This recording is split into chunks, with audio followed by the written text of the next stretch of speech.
So, welcome to another episode of 10 with Tom, where we explore faith 10 minutes at a time.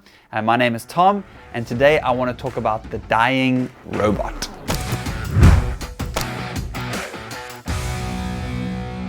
So I saw this post the other day about this robot called the dying robot. And it's actually an art exhibition piece that was designed by two Japanese artists, Sun and Peng Yu, and it was exhibited in the Guggenheim Museum in New York. And it kind of stuck out to me because it was about this robot. They designed this sort of mechanical arm, this robot that would like dance about and move about and do all these like moves. But then it had this fluid that would leak out of it. And part of its job in order to survive was to keep this fluid kind of central, to keep scraping the fluid back so that it could continue to dance and operate. As one kind of witness said, no piece of art has ever kind of emotionally affected me the way this robot arm piece has. She said it's programmed to try contain the hydraulic fluid that's constantly leaking out and required to keep itself running. If too much escapes, it will die, so it's desperately trying to pull it back to continue to fight for another day. The saddest part about it is that they gave the robot the ability to, like I said, do these sort of happy dance to the spectators. And when the project was first launched, it danced around all the time, spending most of its time interacting with the crowd and only a small amount of time, containing the spillage. But as the years went on, the robot started getting tired and kind of hopeless, as there just wasn't enough time to dance to just try keep up with this leaking fluid, living its last days in a never-ending cycle between sustaining life and simultaneously bleeding out. Obviously, this is like a metaphor figuratively, but also literally, because they made the hydraulic fluid, they put colorant in it to make it look like it's the robot's own blood. The robot arm finally ran out of hydraulic fluid in 2019, coming to a halt and dying. And as what one witness said, writing about this art piece, she says, "And now I'm tearing up over a friggin' robot arm." This piece really impacted me because if you think about it, the robot was basically programmed to live out this fate, and no matter what it did or how hard it tried, there was no escaping it. And I think that what the artist was trying to say, isn't that a picture of how so many of us live our lives? How we kill ourselves both mentally and physically for money, just in an attempt to sustain life. How the system is set up for us to fail on purpose, to essentially enslave us and to steal the best years of our lives, to play the game that the richest people of the world have designed.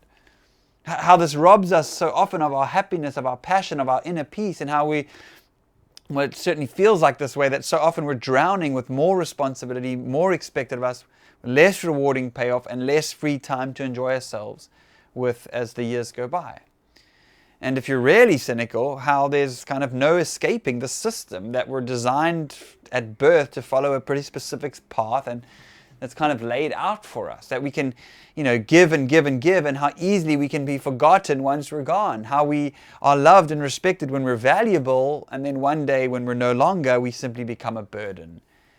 And how our young, free, caring spirits kind of get stolen from us as we get churned out by this broken system that we're in many ways trapped inside of. Now you might think, wow, Tom, are you okay? Do you need help? I mean, this is a pretty dark 10 with Tom. I'm going to go sob in the shower after this, with my clothes on. But I mean, you could see it that way, this exhibition, this art piece, which is meant, I think what it's supposed to do is inspire us, get us to think, to challenge us, and remind us that this is the truth. Life is precious, and life is short, and that none of us make it out of this world alive. I think that's what the artists are trying to remind us of, to remind ourselves to give ourselves time to heal, to rest, to enjoy the things of life, to dance, to love with all of our heart, that this endless chase of more isn't necessarily the place we're going to find our own happiness. I think it's a reminder to spend more time with friends and family, to laugh more with those that we're close to explore this life to its full extent, and to make as many memories as possible while we're still able. This is not just my own opinion and thoughts, but I believe the scriptures point to this as well. And one of my favorite verses, I share it at weddings, I even share it at funerals. Maybe you've heard me preach on it before, but Ecclesiastes chapter 9, and I love the Message version. He says this, the Solomon, like looking back on his life, and he's had this long life, he's an old man at this point, and he kind of reflects on all of life, and he says this, he says, seize life, eat bread with gusto, drink wine with a robust heart. Oh yes, God takes pleasure in your pleasure. Dress festively every morning. Don't skimp on colors and scarves. Relish life with the spouse you love each and every day of your precarious life. Each day is God's gift. It's all you get in exchange for the hard work of staying alive. Make the most of each one. Whatever turns up, grab it and do it, and heartily. And you can go into a whole message just on this verse. I think I preached at 10 with Tom on this particular verse, but I think this is such a healthy reminder that yes, there are responsibilities and work to be done and all that stuff, but not to forget that life is short, life is precious, and that we actually must remember to lift our heads up from the day to day, to thank God for the life that He's given us, to celebrate the life that we have here in this world before the life in the next. So I hope that's encouraging to you, and thanks for joining us for another episode of 10 with Tom. And don't forget to like, subscribe, share, and all those things. And we'll see you next time.